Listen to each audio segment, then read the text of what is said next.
Hello, kids. Today we will draw a house. That is the Pihu's house. Okay. First draw a sleeping line. Sleeping line means horizontal line. Now draw a standing line. Standing line means vertical line.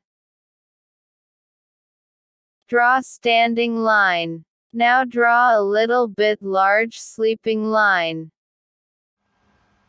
Now draw slanting line. Slanting line means diagonal line. Draw one more slanting line. Let's draw the door of the house. One standing line, second standing line, and one sleeping line.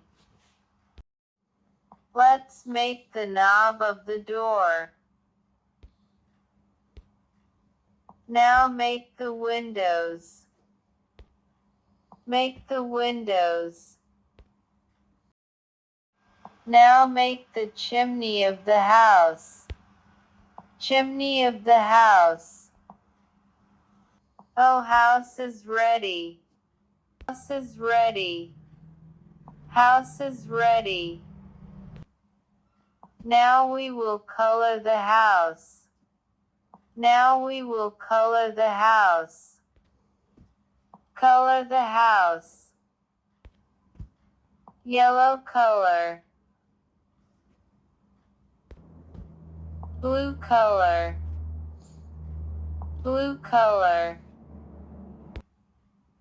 Color the door. Color the door. Green.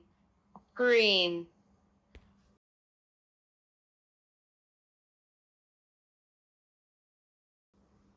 This is very lovely Pihu house. This is very lovely Pihu house.